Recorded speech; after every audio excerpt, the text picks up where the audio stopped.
What's amazing about the next three women that I'm going to introduce is that in their own ways, they've actually shown that this number, whether you say 30, 40, 50, it's irrelevant. What matters is issues, wellness, health, and talking openly about yourself, about your bodies, about your dreams, about your causes, and how these are the most uplifting years for us as women in so many different ways. So I want to put our hands together to welcome our three guests. First, I want to bring on stage somebody who you may and you will know her as an actor, an accomplished actor, but I know her as somebody who has also spoken up for air pollution in our cities, for climate change, for many such issues. Please put your hands together to welcome Dia Mirza. Thank you. Thank you. My next guest is also somebody you will know from the world of entertainment. But I'll tell you something about her. She has single-handedly led a conversation around the hormonal changes that our bodies go through, whether it's perimenopause or menopause, and actually said, here's what you can do about it. But the first thing you have to do is to start the conversation. Please put your hands together for the lovely Minnie Mathur. Thank you, thank you, thank you. And finally, she's the fitness queen of not just Mumbai, but of India. Every celebrity is at her door, including Helen in her 80s. So what's your excuse? If you don't follow her now on Instagram, follow her work. She shows you that fitness is actually a pleasure. And she represents it. She's a living embodiment of it. Please put your hands together for Yasmin Karachiwala.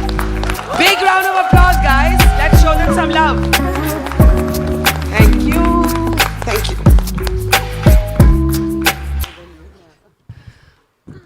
How lovely.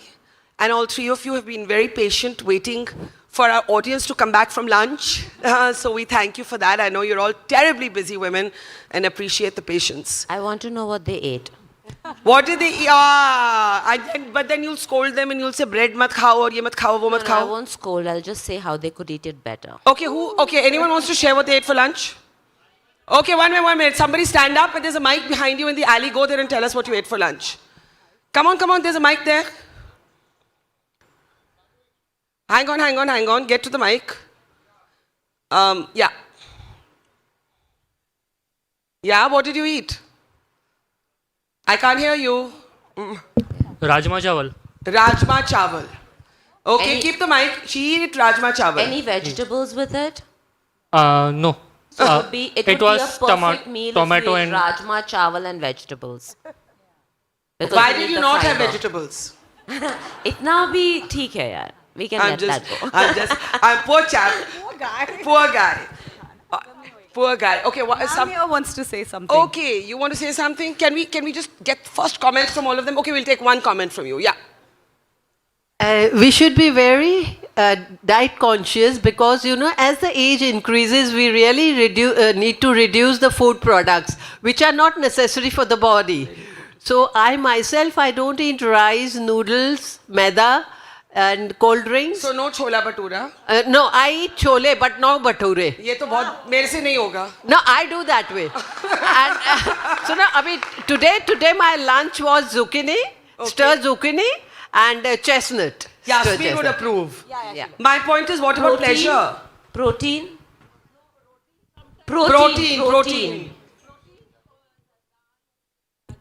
आज था बहुत काम है. zucchini के साथ क्या था protein? Can we give her the mic, please? हाँ, तो you require the protein. You had the fiber, but you didn't have the protein. So, I change every day. So, I eat fresh fruit salad, and then I eat vegetable salad. I want to say that I am feeling a great craving for chola bhatura hearing all of this health talk. Let's get to our conversation. But now we have the baked bhaturas, you can eat that. नहीं, मुझे तले हुए भटूरे ही खाने हैं. मेरे को तले हुए भटूरे ही खाने हैं. All right. Okay, guys, ma'am, I'm going to request you to take your seat because I'm waiting to talk to these three lovely women. The power years. I want to say that as we as we live, we learn. As we learn, we feel free. And yet the way society looks at us as we go through these changes, our body goes through these changes, is almost pitifully. Some parts of society, not all parts of society. I want to ask all three of you if you've experienced that stereotyping and how have you countered it. I'll start with you, Dia. Of course I have. I'm an how does it actor. manifest? I'm an actor in the Hindi film industry. So ageism follows you is everywhere. like, yes, it does. So, I mean, it's interesting. This year I'm doing films with some stalwarts, and many of them are well over their 50s. Some of them are in their 60s. And I'm cast, as a romantic lead with these people. And I was just thinking and talking with my management the other day and thinking, which 70-year-old or 68-year-old woman do you know who's been cast opposite a 40-year-old and is playing a 45-year-old? Yeah. None. None. It doesn't happen. That concept doesn't exist. So that is the fundamental, issue that we're dealing with on a daily basis. And then, of course, we're a part of a capitalist, consumerist system that is packaging us and selling us for different products and different things. So do you fight it or do you just accept it, this ageism? Or do you say we live on our own terms? I think we say we live on our own terms. There were many things that I was told when I was in my 20s. I was told I wouldn't be getting parts, good parts, past my 30th year. I've played some of my best parts after I've turned 40. I think we can have a round of applause for that, right? I was told that women have a shelf life in the entertainment business. I think Minnie and I both are, complete and total examples of the fact that we don't. We decide when we stop working. Nobody decides for us. No one. Well said. No one. Well said. I was told that after you get married or after you have children, your opportunities reduce. I think some of my best work has followed after I've had a child. So we're here fighting the stereotypes with our choices. I just want to add one more thing, Barkha. I don't think I had the vocabulary to understand the gendering that we experienced when we were younger. Yeah. I think the biggest advantage we have as women today is the fact that we have the vocabulary to understand the gendering. And that is a very big power shift, because when you understand what the problems are you able to solve them? Even within your own mental makeup, you're able to see it at home.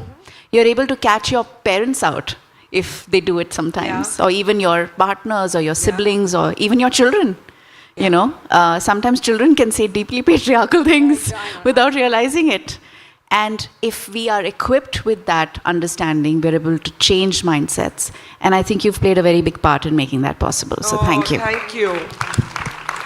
Thank you. Thank you so much. Minnie, you have actually very consciously, Dia talks about not having that vocabulary, and Dia, thank you. It means a lot to me to have impacted the sense of freedom for any woman anywhere. So thank you. That's why we do what we do. But you have actually consciously gone looking for that vocabulary. And you are saying, we're not going to let anybody else, just like Dia said, define us. There is a positive way to take everything that we've learned, all the experience, all the accomplishment, all the talent that we carry within us, while recognizing that physically there is something happening to our bodies that actually may not, may outpace our mind at times, right? At least I've had that experience where my mind and my body are sometimes going in different directions. Talk a little bit about what made you, in a way, devote and commit yourself to this space. So, Barkha, I have always been playing catch-up to everything that I've done. I mean, I actually entered the television industry when I was 28 after I finished my master's in business, while everybody else around me, especially at MTV where I started, was 16 or 17. And I was always the one who was pushing the age ka boundary upar, okay? So I mean, most people did what they did right out of school because they were clear, and I was just following my path and my callings all the time. So for me, while I've not faced any biases, age biases, till I was 40, 45, I suppose, I didn't think about it at all. And physically also, I looked after my health. It's only when I started sensing that, so the plum parts are going to go to the next, whatever, or my seasoning and my experience with my profession, which only gets better with time, is not, there's no credit for it. You don't get a better show because you are more equipped to handle with it. And that used to really rankle me, that just when I'm on top of everything, you are looking for the next, younger person. Yeah. So that was kind of setting in. And at the same time, when I started noticing the fact that my body was changing and my mind was changing as well. Today, at 54, I feel more focused. I have more clarity. I am absolutely certain about my boundaries, but I had a tough time finding space to draw these boundaries about me without letting people call me somebody who couldn't multitask or whatever. So while my answer is so all over the place, No, because I it's understand like- your answer. the women today are having to deal with the biggest transition of their life when they are least equipped to handle it. Which is menopause. Which is menopause. Which is when your body, your hormones, you're changing, you're living another biological life, you're starting it. And that is when this hits you like a ton of bricks. And you're also being told, "Are pet dekho, ageism, auntie, pregnant hai, why is she wearing something like this?" Everyone has an opinion on it, and now we have trolls everywhere. So you are having to deal with the ageism when you're least prepared to handle it, So why I started speaking out about it is because if people like me don't come out and sort of identify how old we are and that we don't define what we do and how good we are at it with our age, it's not going to happen. So we have to move it forward. And I think part of it is this whole coyness around, a woman and her age, never ask a woman her age, these old ideas. But Yasmin, you come to this from actually a very interesting perspective. You say, yes, our bodies are going to change, but here's how we can manage that change. Before you come to how you've done it and led the way for so many of us, I think the point that Diya and Minnie are making is we don't even talk about it, right? Just when we feel we're in the prime of our lives because we have achieved, many of us have achieved things that we were chasing, our body isn't keeping pace. Our mind is whirring in one direction, our body is sometimes going in another direction. How has that journey been for you? I know you may have done a better job than most of us because you're a fitness guru, you lead by example, but even so, I mean, the women on this stage, we're all above 40, some of us are 54, some of us are 50, some of us are in our 40s, and our bodies are changing, and our mind is changing, and yet, this is the most empowered I think we've all felt. And it's all happening together. Yes. So I totally agree with both of them that this is actually the best time of our lives because we've done everything, right? From wearing bikinis to having to look good for other people to now doing everything for ourselves. And that is very empowering. As a kid, I used to be a tomboy. So when I got into what I was doing, my profession, I was, I think, one of the first female instructors out there. And I started with teaching aerobics and, that didn't matter because, women are always doing aerobics. But when I entered the strength training space, my competition was men, but I only focused on what I was doing. When menopause hit, fortunately, I was very disciplined. So the workout was not a chore for me. My body went with where my mind led it and my mind wanted to do it. But of course, a lot of people around me who struggled. And that's where, discipline comes in. So it was like, maintain your good habits, focus on your nutrition because your body needs to be nurtured. And I think most importantly, after 40s, you need to realize that exercise is also meant to nurture your body. And you need to find that form of exercise and the right combination of nutrition that's going to nurture you from inside out. And if Helen is doing this with you in her 80s, what excuse do the rest of us have, Exactly. right? She just had a birthday last week. She's what, 87 and or something? she's 86, 87. Wow. And she works out every day. So we've done a reel before where people got motivated but intimidated at the same time. And so this time I was like, Auntie, let's do a reel with 5 exercises that everyone can do at home. And I think with her as well, because of the time she puts into her body, the confidence is different. She's walking better, she's feeling better.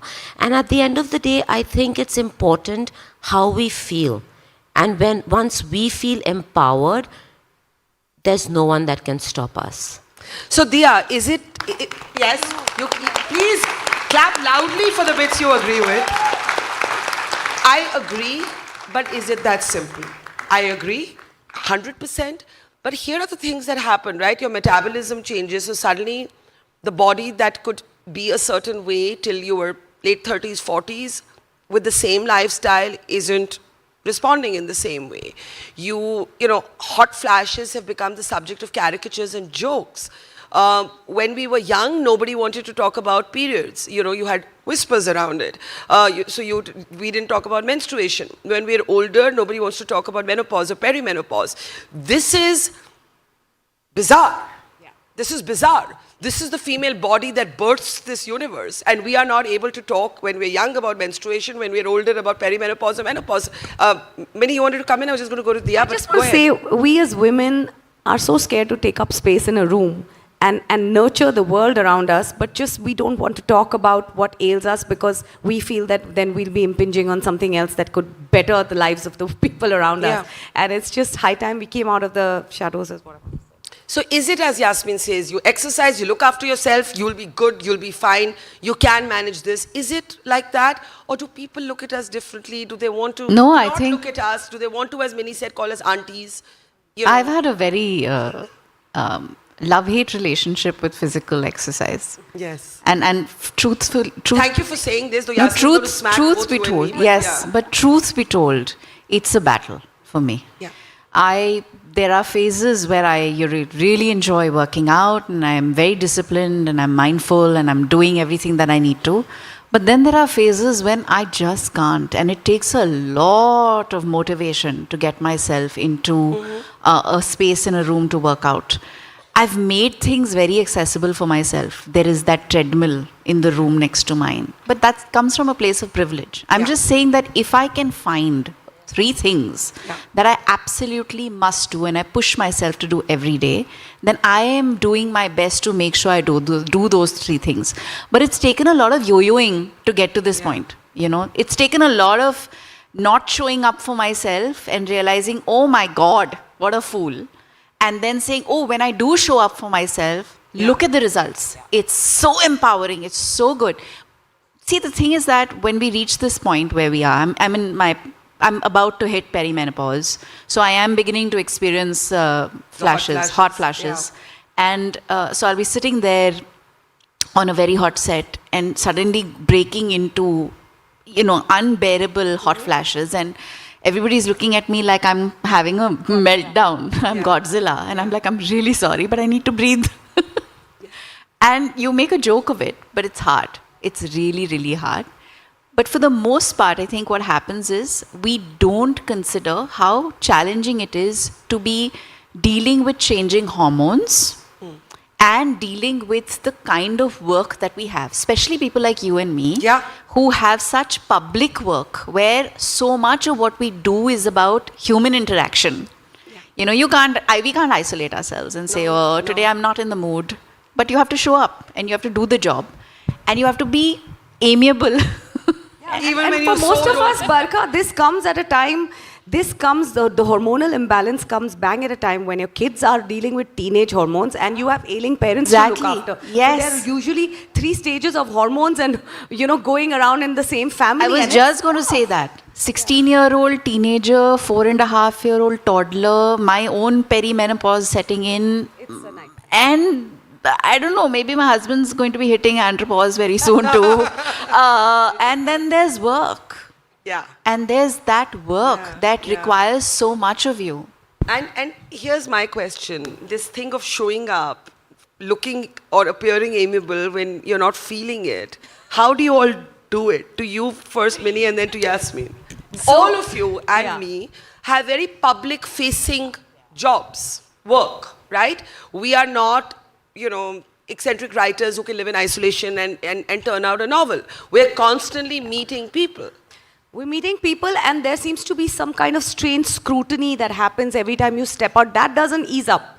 So even so if you give are an 50, give an example. the paps will still zoom into that one bulge or that one thing and write nasty things. And of course, then social media will be all over it. Not that it scares me. The beauty of it is, it doesn't bother me anymore because I have come into a space where I don't give a shit, frankly.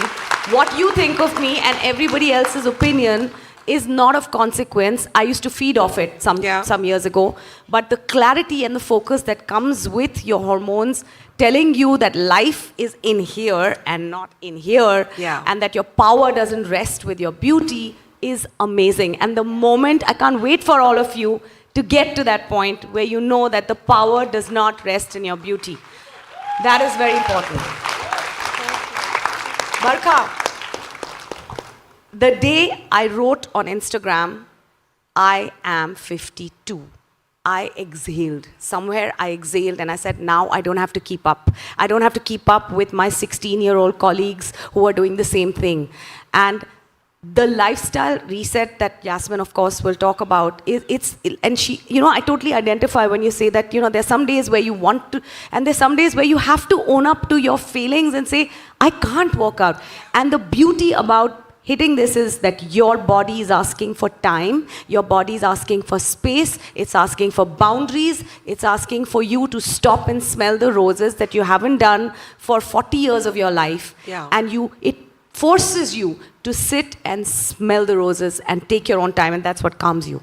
Then you get down to the exercise when you have to. I just say don't sit for too long. Before you go to Yasmin, because she's like into, That's why I quickly said into both of us. Honk me in. The pause and the calm only comes from one thing for me. Which is? Meditation. Really? Yes. Nothing gives me more of a pause than that. That discipline of breathing every day, that 20 minutes every day. That's one thing I've never stopped. And I mean, it's a different matter that you've also been speaking about how difficult it is to breathe in some of our cities. But yes. So for me, my exercise is my meditation. And that's where I breathe, and especially in Pilates, because if you've ever been to a Pilates class, all you hear your instructor saying is inhale, exhale. Inhale, inhale, exhale, exhale. Inhale. So we're constantly, for that hour, the 50 minutes, we're telling our clients to breathe. And as we grow older, like I come back to the point that I said, we have to find exercises that nurture us. Exercises that we look forward. Movement, not even exercises. Movement that makes us feel good. Of course, there are days when you don't want to do it and your body just needs a break. But those days need to be short. Like, you need to understand that, and we all know that, the movement loves us, and we love the movement because the movement makes us feel a certain way and breathe easily as well. But tell me, you were always this sorted?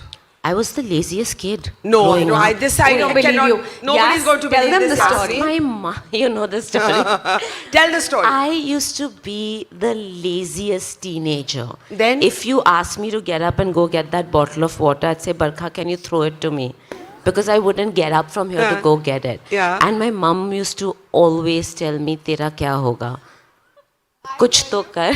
Why are you giggling? Take the mic. I'm saying that for my daughter right now.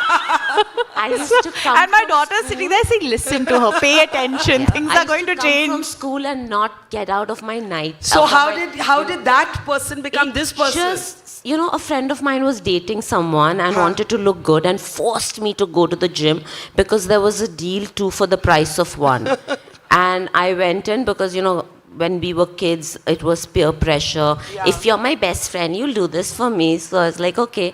She knew exactly what she wanted and she had a goal. She had to impress somebody and fall in love and all of that. I just ate biryani more than all the boys I knew. I ate pizzas. I was eating vada paos outside Xavier's College. And I went there. When I went to this aerobic class, I thought I was really cool. I thought there was no one cooler than me. I was a good dancer. I have made a fool out of myself because I didn't know coordinated movement. And when people went to the right, I went to the left. When the teacher was doing this, like giving us instructions, I was raising my hand. Look at you and now. I know, exactly. And I just felt so bad that I was terrible at something. Yeah. And I kept going back to that class again and again to prove to myself that I can't be so bad. And one day the instructor was unwell. She called me up at home and she said, those were before the mobile on the home, will you teach my class? And I said, like, what do you mean? She said, just go, my cassettes will be there, just play one and whatever you think. And I actually went, it was 10 song sequence and I played it and I knew everything. And I could tell everyone what to do. I could, speak through the class. And when I finished, everyone said, oh, when did you practice? And I just, I was Amazing. like, okay. You Amazing. just showed up for yourself. That's so cool. Thank Okay, you. I You've have time for a few you've more given me hope. questions, but yeah, I know the rest of us slackers, we have to catch up. Are there questions or people who want to share their own experience here in the second row in the white? Yeah, stand up. By the way, there are mic stands at the back, but I don't think you are able There's to. a mic right Yeah, but there's a mic. They can't see them. If we can maybe make them more prominent, but go ahead. Yeah. Good afternoon, everyone. My Speak name is louder, Deepti. speak louder. Is this okay? Yeah. Great. So I have a question. We were always told that a healthy body is a body which is a curvy body and not a very skinny and a thin body. So I would like to hear from you, ma'am, Yasmin, what do you have to say about it? A healthy body is when you can get up in the morning and not feel tired, Yeah. when you can go around doing the chores in your life and whatever you have to do through the day and go to bed and get a deep night's restful sleep. Can I hold you there? One of the things about this age is not being able to sleep. I don't know if Barkha, that is one of the most important factors Yeah. to balance your hormones after you're 40. Yeah. I was going to add to that, it's basically a lifestyle reset. That's what it all boils down to.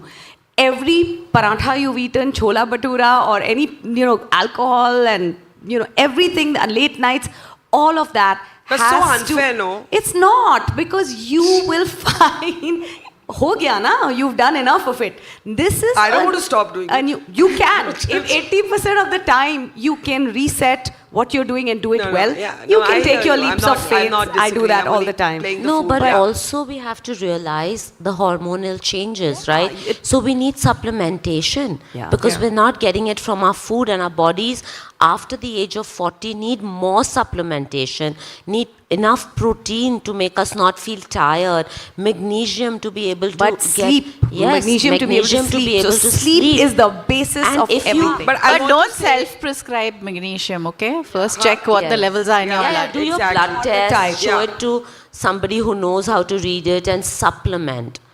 Because our food's not giving us the enough. No, but here's the part that I want to stress on. Who's having these conversations with us? The point is, yes, somebody on Instagram, yes, some of you, yes, some exposure that some of us with privilege have to what we read. The fact is that most women in this country are going through all of this without understanding a darn thing about what they're going through. Because the doctors are here to solve bigger problems, and that nobody has focused on the longevity game for women. And I insist that everything that you see on Instagram isn't true. But doctors don't have the kind of 1 hour or 1.5 hour of conversation they need to understand to be able to prescribe the things that you need, right? Yeah. Everyone has to be their own health advocate at the end of the day, be on top of the science, be on top of where you're at, be on top of your fitness game, your food game. You can't go to one doctor and say, fix me. You can't. You'll have to go to multiple people, but then there has to be that one person who brings all that together.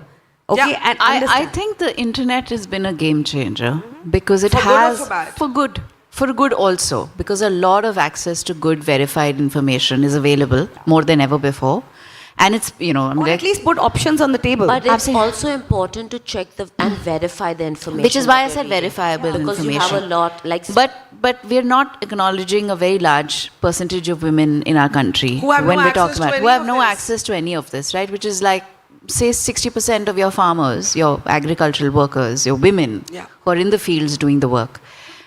Nobody is talking to them about how their bodies are changing. Yeah. And they're working And if through they those attempted changes. that conversation, they'd be scoffed at. Absolutely. But there Even is... some of us may be scoffed at. I hang met on. someone Absolutely. who's doing a PhD in menopause for rural women. You mentioned that to me when I I brought this up remember, with you. yeah. Yeah, because when she set up her platform, I said, Minnie, what you're doing is so important and so fantastic and so necessary.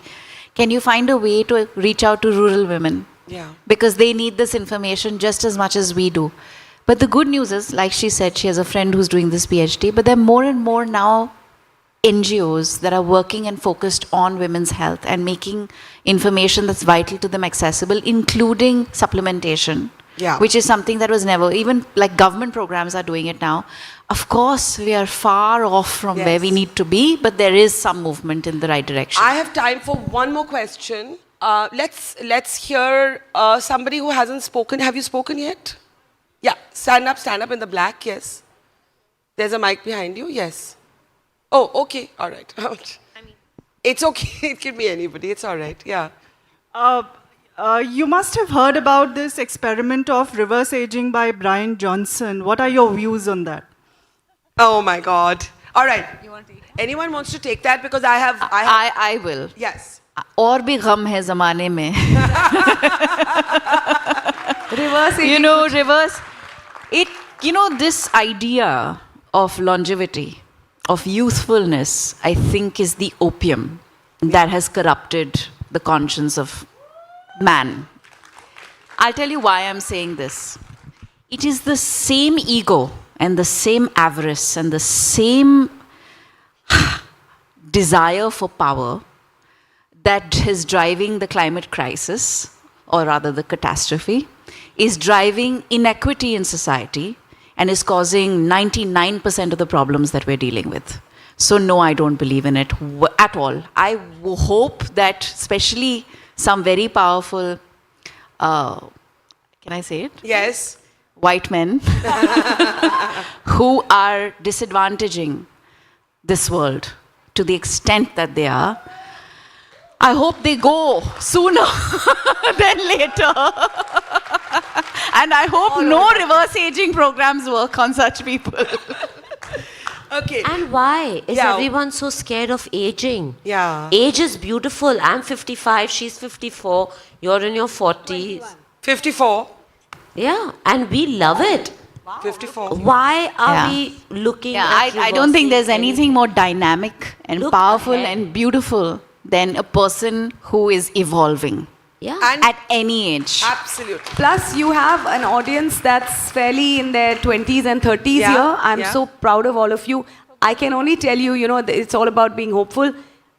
Every decade that I have lived has bettered the decade that I've lived before that. And I hope that for Yes. all of you. I agree. It's the best ever.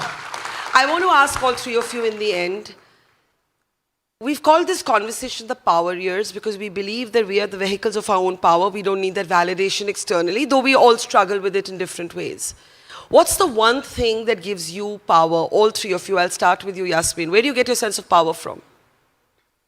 From being comfortable in the skin that I live in, from being comfortable at the age that I am, and looking at my children who are now men, and knowing that, oh my God, they're good human beings, they're respectful, they're empathic, and just kind. I think that gives me power, to know that I'm living the best life of my life right now. Minnie? I think my power comes from purpose. Yeah. And that purpose keeps changing every decade. Yeah. And if I feel that I'm doing things that I'm meant to do this decade well, then it's a good journey. Dia? It's amazing that they've both said what I would have said. My power comes from purpose and kindness. I don't think anything is possible without these two things. Passion? You need to add some passion. I don't think purpose, you can't you can't have realize, purpose you without can't have passion. purpose Yeah, without yeah, passion. yeah. And, life holds an entirely different level of meaning when it's a kinder space. When you are kind every day of your life? Well, I want to say, I'm looking at the three of you, and you're glowing. You're glowing with your own comfort, with your own confidence, with your own sense of self-assurance, and it is beautiful to see. Is it not? Thank you, and we feel As the are same you, about Barkha. you. Look Thank at you. you, going from strength to strength, power to power, most amazing things, and it just gets better. So you are a prime always example. You know, motivating you've us. been my biggest inspiration.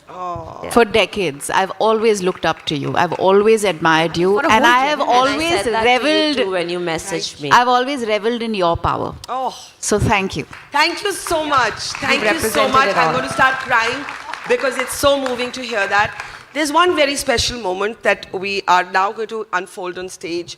You know, we've spoken so much about women, but there is one of our partners is a man-led company that is shifting the conversation on menopause, on women's health, and they have been our partner in this journey for the last 3 years. I want to invite on stage, as we honor our three wonderful women with the Changemaker Award, the Mirror team. If we can have Sanjeet Shetty and his team on stage, please. Can we have a round of applause, because these are also men leading change. Okay. May I ask all three of you to come here? Sanjit, could you please do the honors?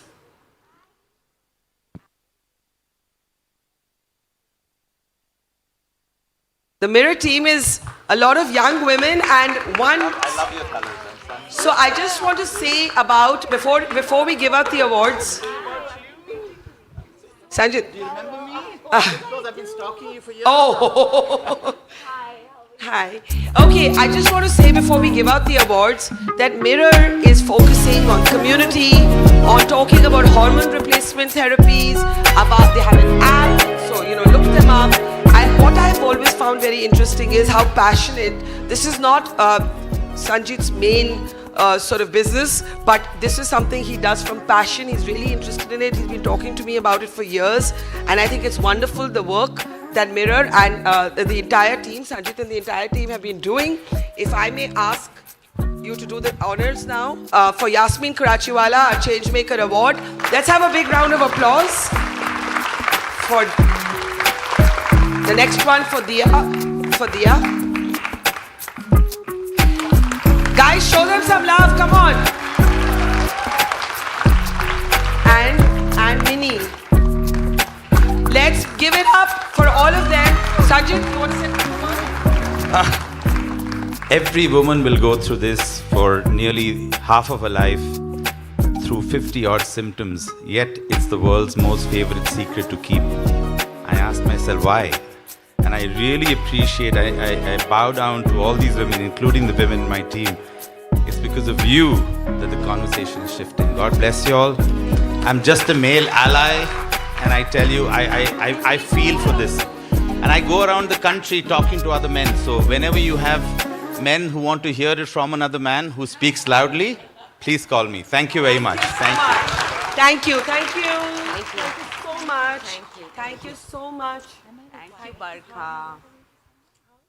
Sorry? Give an award away to someone. They might know it. Thank you. Check it. Okay. Thank you so much. By the way,